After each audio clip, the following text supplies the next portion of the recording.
আসসালামু আলাইকুম ওয়া রাহমাতুল্লাহি ওয়া বারাকাতুহু। আলহামদুলিল্লাহি ওয়াহদা ওয়াসসালাতু ওয়াসসালামু আলা মান লা নাবিয়্যা ইবাদা। আউযু বিল্লাহি মিনাশ শাইতানির রাজিম। বিসমিল্লাহির রহমানির রহিম। ওয়া কুল জাআল হাক্কু ওয়া জাহাকাল বাতিল ইন্নাল বাতিলা কানা যাহুকা। আজকের আলোচনার বিষয় ইমামের আগে রুকু সিজদা করা সম্পর্কে। আমাদের সমাজে অধিকাংশ মানুষ দেখা যায় যে ইমাম রুকুতে যাওয়ার জন্য আল্লাহু আকবার বললে ইমাম রুকুতে যেতে পারেনি, মুসল্লিরা চলে গেছে। রুকু থেকে ওঠার সময় দেখা যায় যে ইমাম সামি আল্লাহু লিমান হামিদা বলে রুকু থেকে উঠতে পারেনি, মুসল্লিরা উঠে দাঁড়িয়ে আছে। এমন অবস্থা প্রায়শই বিভিন্ন মসজিদে দেখা যায়। তো এগুলোর ব্যাপারে আল্লাহর নবী কঠোরভাবে হুঁশিয়ারি দিয়েছেন। আর এই হাদিসগুলো রয়েছে সহিহ মুসলিম হাদিস নম্বর 850। এখানে বলা হয়েছে আবু হুরায়রা রাদিয়াল্লাহু আনহু থেকে বর্ণিত, তিনি বলেন যে রাসূল সাল্লাল্লাহু আলাইহি ওয়াসাল্লাম বলেছেন, যে ব্যক্তি সালাতে ইমামের আগে মাথা তোলে আল্লাহ তার আকৃতি গাধার আকৃতির মতো করে দেবেন, অর্থাৎ তার মুখটাকে গাধার আকৃতির মতো করে দেবেন। এ ব্যাপারে সে নিজেকে নিরাপদ মনে করে নাকি? আল্লাহ নবী প্রশ্নও করছেন। এর চেয়েও কঠোরভাবে বলা হয়েছে, অর্থাৎ আপনি কিভাবে ইমামকে অনুসরণ করবেন এই বিষয়টি এসেছে সহিহ বুখারী হাদিস নাম্বার 811।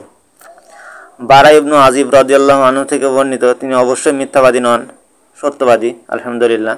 তিনি বলেন যে আমরা নবী সাল্লাল্লাহু আলাইহি সাল্লামের পশ্চাতে সালাত আদায় করতাম।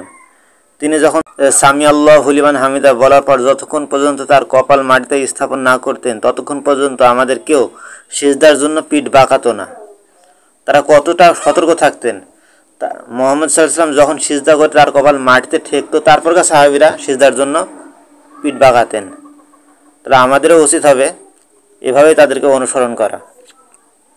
আর এক্ষেত্রে শুধু ইমামের মুসল্লিদের দোষ দেওয়া যাবে না, এক্ষেত্রে ইমামকেও একটু সতর্ক থাকতে হবে।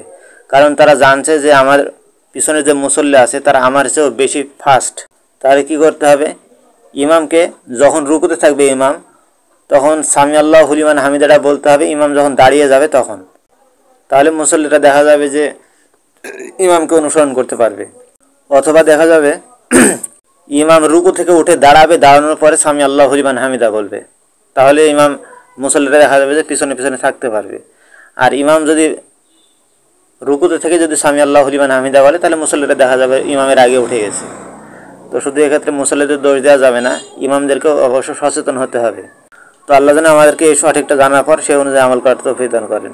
জাযাকুমুল্লাহু খাইরান, বারাকাল্লাহু ফিকুম। ধৈর্য ধরে ভিডিওটি দেখার জন্য আল্লাহ যেন আপনাদের ভালো রাখেন, সুস্থ রাখেন। আসসালামু আলাইকুম ওয়া রাহমাতুল্লাহি ওয়া বারাকাতুহু।